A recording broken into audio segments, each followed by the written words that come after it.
going to pick up a few of them relatively quickly. The sister asked about neoliberalism. Of course, the simplest, most direct question is also the hardest to answer in many ways, since it's such an area of complex debate. The simplest thing is associated with the policies it's been in terms of privatization, deregulation, free trade, those kinds of things, and essentially kind of trying to push the market direction of the market regulation as opposed to redistribution of policies. And it has a lot, obviously, to do with the trying to break of unions or working class organization in workplaces and so forth, and roll those back. But I think we have to think about it not only beyond that, but also the way it becomes concentrated in the general power structures of the state. So it becomes more than just a policy regime that has to do with the way the ruling classes are organized and the policies that continue to be produced, even if they don't have the same kind of configuration as a simple privatization or deregulation, but have more complexity. It has to do with the way that the state also gets built and structured through time. Tim, the question on nationalisms, I think, we could kind of concede that there are a few other places easily than Scotland where nationalism has taken a progressive form. To some extent, that's the case also in Venezuela in the various forms of Bolivarian socialism being explored in the Andean region.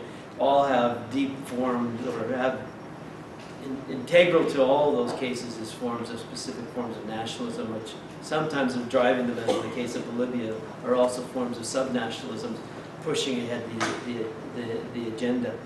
So I would concede in some cases there is progressive forms of nationalism, but I think the balance to do this, where the national popular is being articulated, is not in the majority cases where you articulate it to the left, but it's being animated on the right.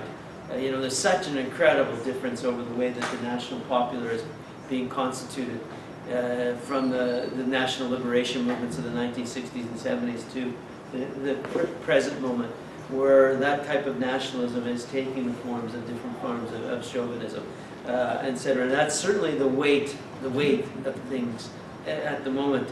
So I think it would be wrong to try to make too much out of kind of nationalist movements that could push against that right now. And certainly the balance of power, but even as the beginning point of trying to find alternatives. I think I'm going to just stop there because most of the questions, there's a few other things I can pick up, but I think it should turn it over to Bill as our guest here today, hear his responses from to the various forays, volleys, questions, queries, demands for answers, and so forth. Bill? Yeah. That's for clarity.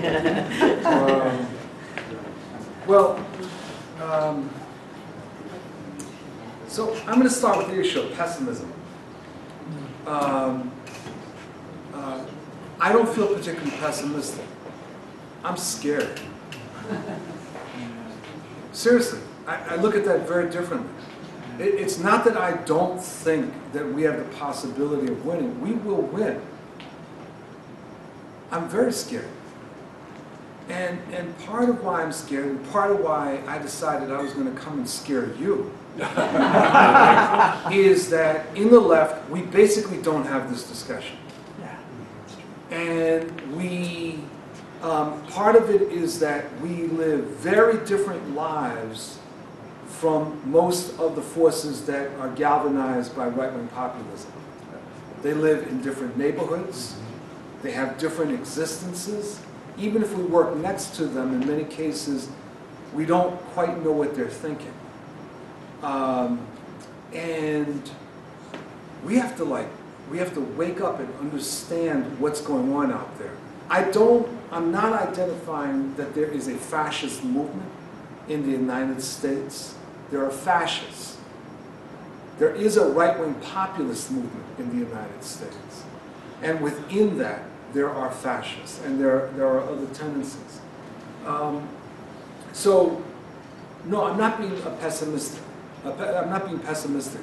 But I think that the more that I've studied this, the more I realized how amateurish we are on the left in addressing the whole question of the right.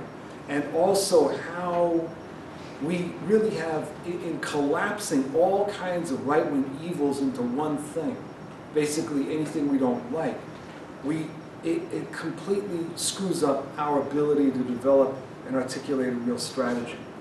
I want to echo what Greg said about nationalism, and we don't have time to really go into it more.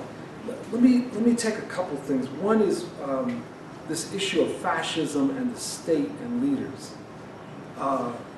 Fascism is a revolutionary, irrationalist theory and social movement that is thoroughly misogynist, racist, and central to fascism is the leader principle.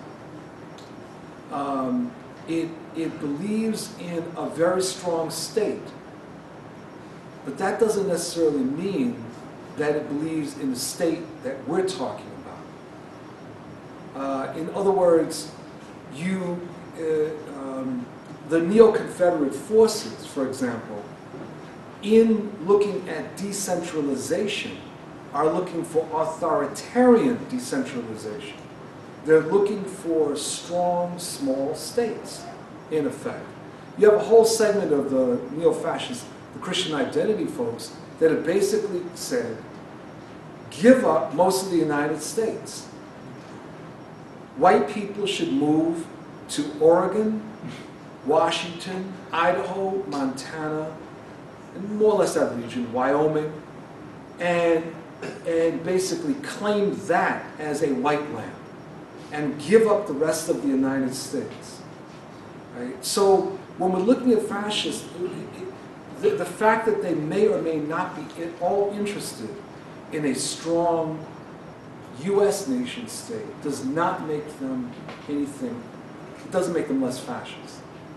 Now, one of the things in looking at the right is that within the right there are all kinds of opportunistic forces. So there are people and politicians that will tap into right-wing populist sentiment in order to get elected. I don't identify them as right-wing populists. I don't look at Christie, for example, Governor Christie is a right-wing populist. He's an opportunist. And he's utilizing right-wing populist language, and that is very, very common. I'm talking more about the real rooted movements that have fairly well articulated ideas about that falls within this thing of neo-Confederate. Now, there are segments of the capitalist class, and this has been true generally, that will look to forces in right-wing populism as instruments for carrying out certain kinds of activities.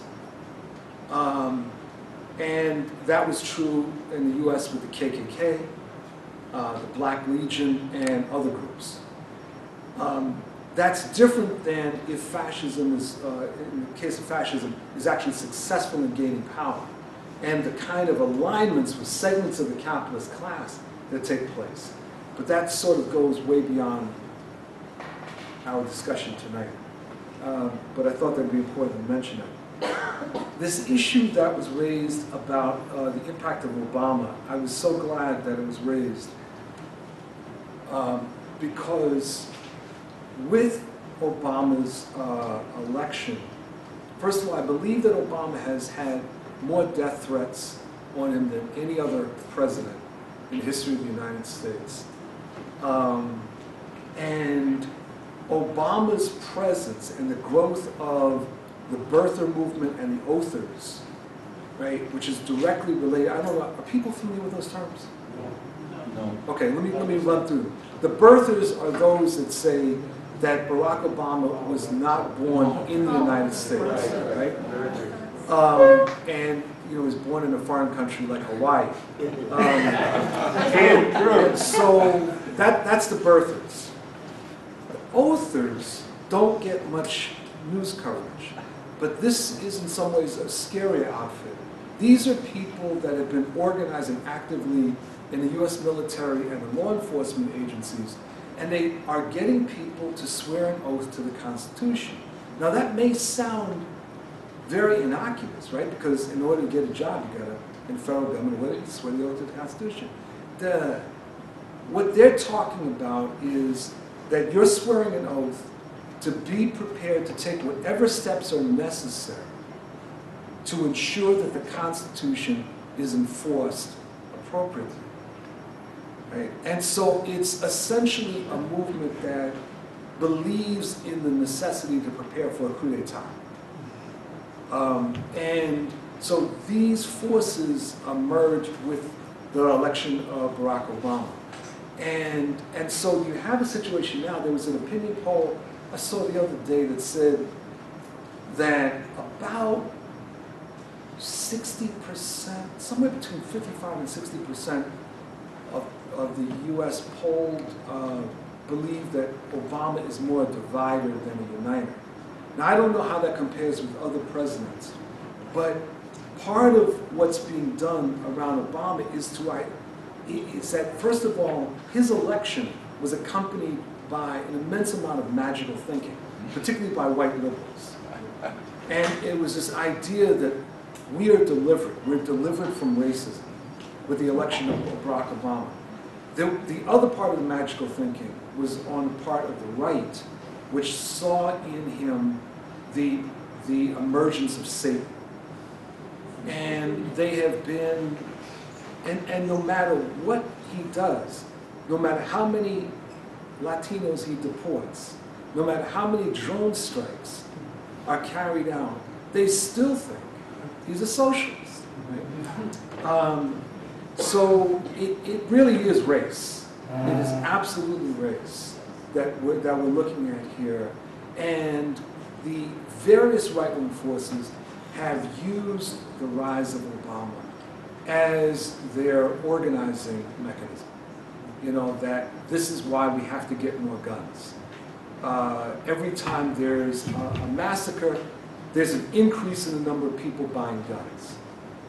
Anytime Obama would even suggest that, you know, we have to do something about keeping nutcases away from guns, the right wing goes absolutely ballistic. So, yes, it's absolutely the case that the rise of Obama is tied in with this now. But part of what we're seeing in the social base of like the Tea Party, this sentiment existed for a while. It didn't just emerge with Obama. Obama triggered certain things, but the social base within what is now the Tea Party movement were people that were growing more and more fearful of what was happening to their lives. And with the election of Obama, they had a direct outlet. But it's not just about the existence of Obama. Some of these people were energized when Bill Clinton was the president. And they saw him as representing the global state. And they saw him as infringing on the rights and privileges of whites. So this sentiment has existed for a while. The role of talk radio is actually quite fascinating. The historic precedent is Father Coughlin, who was a Christian fascist and who had an immense following in the 1930s on the radio. And the left and progressive forces have, to a great extent, abandoned AM radio. And the right wing picked it up. I mean, it was just amazing. It was just sort of, when you talk about going to Newark, I don't know what that radio station was, but it was almost like these tools were lying on the ground, and the right wing just picked them up and ran with them, and they became very effective organizing means. Fox, by the way, has knitted together a number of these different radio programs and stations. So it's not just like we're talking about independent voices. But one of the things with both talk radio as well as the development of the internet is what ends up happening, salute, what ends up happening is that you have more and more enclosed communities. That is, there's a lack of new and contradictory information that's getting into various communities because you actually don't need them. You wake up in the morning and you turn on that particular radio station. You put on Fox News.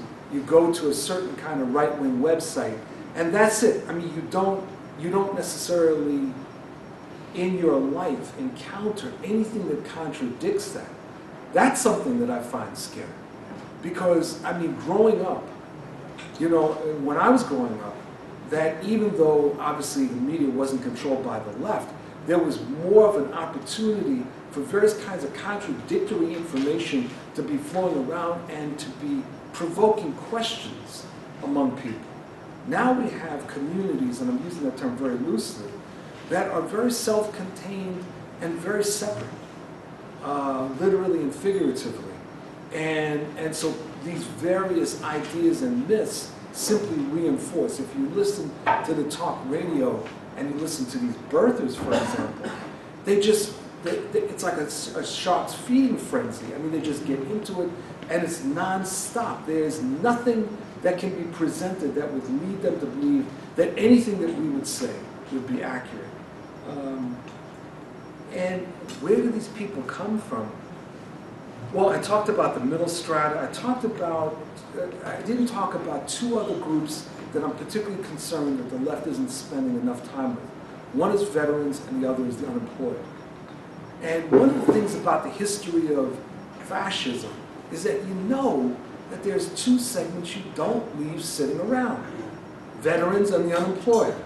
Right? And yet, that's exactly what we're doing. That yes, there are some progressives that are organizing among veterans, but I would suggest that it's of critical importance that we're organizing among veterans, because the right wing, and there was a study that came out within the last few years, and Fox and others attacked, not just Fox, it was right-wingers in Congress that attacked this study that said that there was active right-wing organizing in the US military aimed at getting people after they came out of the military to enter into various formations. When this was revealed in some government study, I forgot, it was like a nonpartisan study, it was like people, right-wingers in Congress just went nuts. And they said that this was an attack on the right, on conservatives, and on legitimate. No, it was an identification that there is this active organizing, quasi-military organizing. And so those are segments that are feeding into these right-wing populist movements. So let me try to tie some of these together and talk about fighting the right.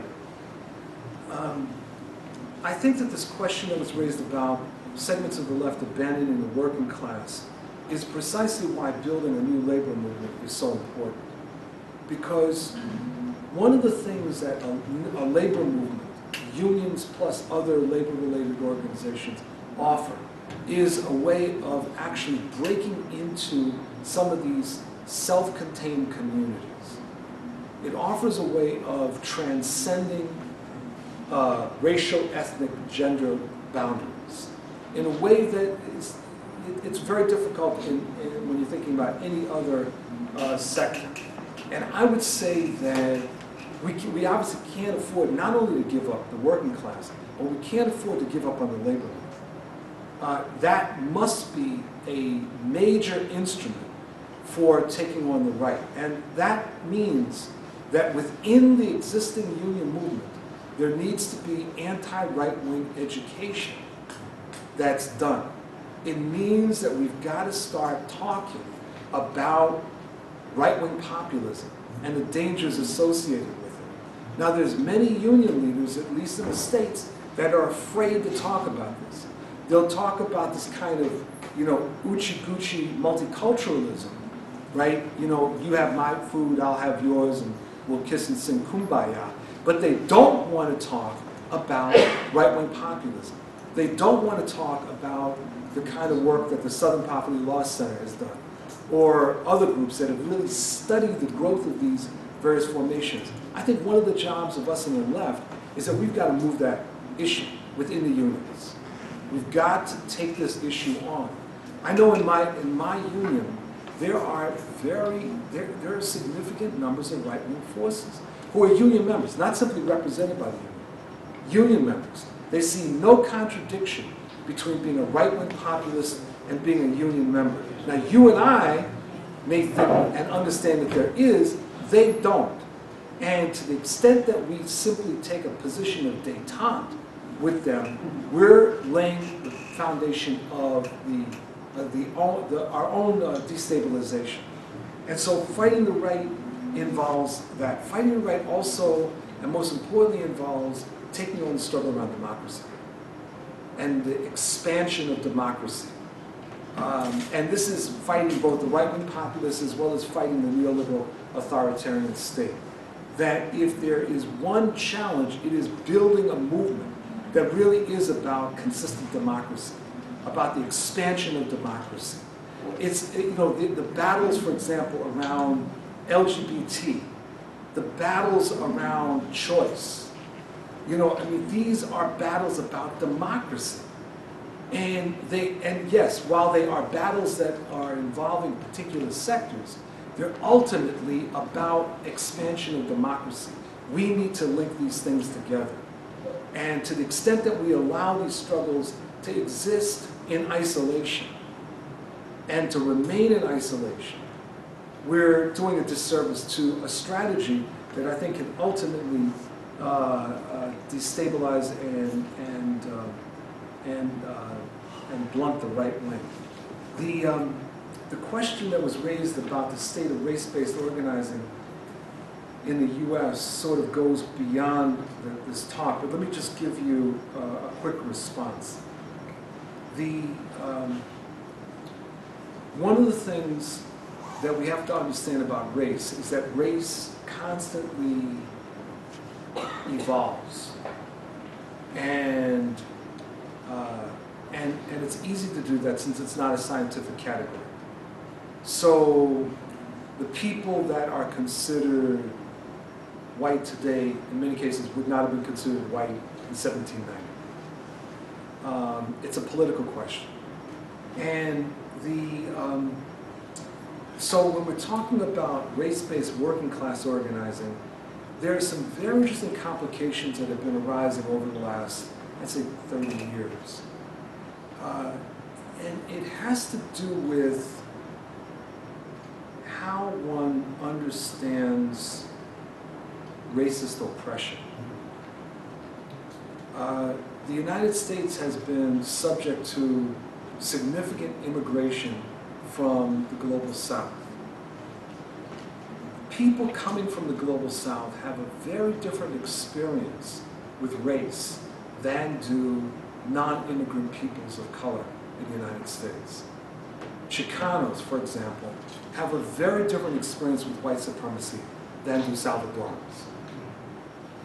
They're all Latinos, but on one level that doesn't mean anything, because the Chicanos have an experience that's actually much more in common with the African American experience than it is with the Salvadoran or Nicaraguans. And people don't really want to say that. But it goes to understanding the way race is played out in the United States and is played out more generally. The Filipino and the Chinese, the descendants of the Chinese that were originally brought in the 19th century, and the Filipinos have a very different experience than do Vietnamese, who came here came to the United States post-75. And so when we're talking about race-based organizing, we've got to be even much more specific about what are we talking about. There is organizing among particular peoples of color. There are Latino worker centers. There are worker centers that are organized among South Asians. South Asians, though, have a very different experience with race than I do. They can be as black as coal, and you see that I'm not exactly that. And the experience is dramatically different. And this is a discussion that we're not really having, because it has profound implications.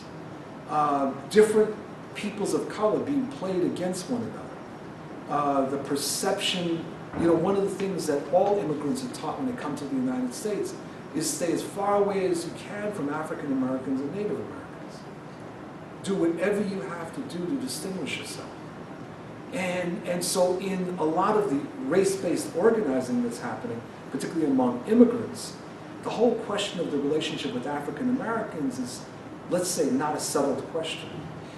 It's very, very complicated. And it's something I would suggest that the left has a particular responsibility to take on. For African Americans, one of the things that we fail to appreciate all too often is this different racial experience. So for example, we aren't often able to make sense of the David Ortiz, the black baseball player from the Red Sox, right? He is black, but he is a Latino. He has a different experience with race, and that affects the way he looks at things in the United States. So this is a very, very major challenge. And one of the unfortunate things is that when we use terms like people of color, which I use, it ends up blurring some of these issues quite dramatically. And actually, it relates to the point that Leo, you were raising, that in fact, non-immigrant peoples of color can be subject to infections from very reactionary thinking. They can be infected by peculiar forms of xenophobia.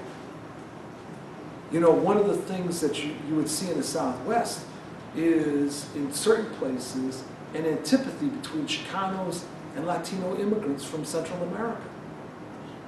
As opposed to them saying, okay, well, it's going to increase the number of Latinos and we could change the power balance, it's more like looking at people as a threat. You see something very similar among African Americans, a fear of different migrant groups for a variety of complicated reasons. And so that's something that we're going to have to be taking up. The question that was raised about should the left be more radical in response to neoliberalism, that's an easy one. Yes.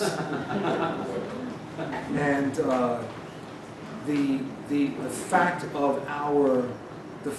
of the continued capitulation to neoliberalism helps in a very peculiar way to explain why, not just in the United States, not just in Canada, but in much of the global north, right-wing populism seems very attractive. Because the demagoguery of the right-wing populists, whether fascists or not, is frequently tapping into the various kinds of anger that people are feeling and facing as the world is collapsing. And so when we have social dems that are trying to explain away or say it's really not that bad or it could be worse, you have the Le Pens and others that are saying you're getting screwed. Now, let's be honest. Now, let's talk about why you're getting screwed. And people will listen. So, yeah, I think that we're called upon to be far more radical. And that's the only way that we'll avert a disaster. Thank you.